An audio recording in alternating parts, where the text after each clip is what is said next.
Hi friends. இப்போ வந்து பார்த்தீங்கன்னா, ஒரு விஷயம் எல்லா பிக் பாஸ் டீமில் இருக்கிற கண்டஸ்டன்ட்டு, வெளியில் போனவங்க, உள்ளார இருக்கிறவங்க, ஓல்டு கண்டஸ்டன்ட்ஸ் எல்லாருமே வந்து என்ன பண்ணியிருக்கிறாங்கன்னா, பார்வதிக்கும் கம்ருதீனுக்கும் ரெட் கார்டு கொடுத்து வெளியில் அனுப்பணும் அப்படின்ற மாதிரி வந்து எல்லாருமே வந்து வீடியோ போட்டுட்ருக்குறாங்க. அதில் வியானாவுடைய பாயிண்ட் வந்து பார்த்தீங்கன்னா, ஸ்டார்டிங்லேருந்து இந்த அளவுக்கு தானே அக்ரஸிவாக விளையாடிக்கிட்டு இருக்கிறாங்க. அப்போல்லாம் வந்து ரெட் கார்டு கொடுக்காத பட்சத்தில் இப்போ ஏன் வந்து ரெட் கார்டு கொடுக்கணும்? இதே பார்வதிக்கு அடிபட்ட போது ஏன் சபரிக்கு ரெட் கார்டு கொடுத்து அனுப்பல? இந்த விஷயத்த இவ்வளோ சீரியஸாக பார்க்கணுன்றது அவசியம் கிடையாது. அவங்கவுங்க கேமை அவங்கவுங்கள காப்பாற்றிக்கிறதுக்கு பண்ணுற ஒரு ஸ்ட்ராட்டஜி கேம் தான் இது. ஆனால் இது மற்ற கண்டஸ்டன்ட்ஸ் வந்து இதே வேறு அந்த குரூப்பிசம் பண்ணுற கேங்கில் யாராவது ஒரு ஆளுக்கு ஆனதுனால, இப்போ சாண்ட்ராக்கு ஆனதுனால தான் இவ்வளோ இஷ்யூ பண்ணின்னு இருக்கிறாங்க. இதே பார்வதிக்கு கம்ருதீனுக்கு நடந்தால் கண்டஸ்டன்ட்ஸ் இந்த மாதிரி வந்து ரெட் கார்டு கொடுக்கணுன்றது சொல்லியிருப்பாங்களான்றது தான் என்னுடைய முதல் கேள்வி. நான்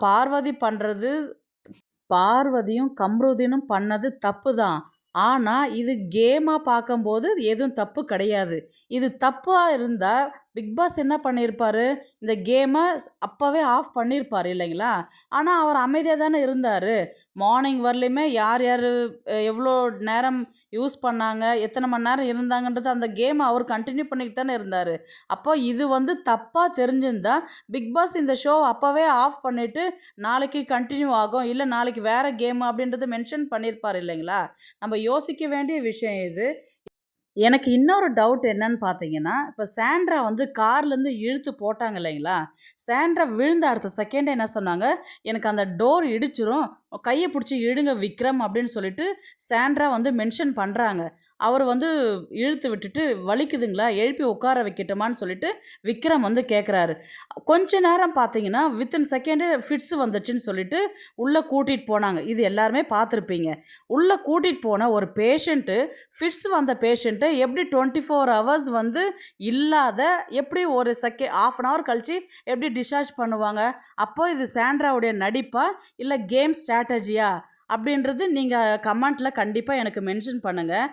ஏன்னா எனக்கு தெரிஞ்சு சாண்ட்ரா வந்து நல்ல கேம் ப்ளே பண்ணுறாங்கன்றது மட்டும்தான் நல்லா தெரியுது.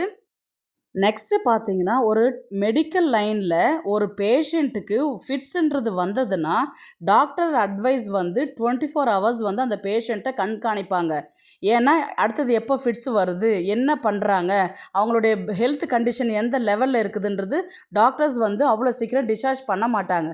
இவங்க ஆஃப் அன் ஹவர் கழித்து உள்ளே வரும்போது எப்படி வராங்க?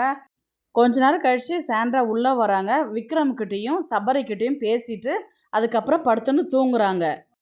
சாண்ட்ரா வந்து நடிக்கிறாங்கன்றது எனக்கு தோணுது. உங்களுடைய கருத்தை வந்து கமெண்ட்டில் ப்ளீஸ் பதிவு பண்ணுங்கள். ப்ளீஸ் லைக் பண்ணுங்கள், ஷேர் பண்ணுங்கள், சப்ஸ்கிரைப் பண்ணுங்கள்.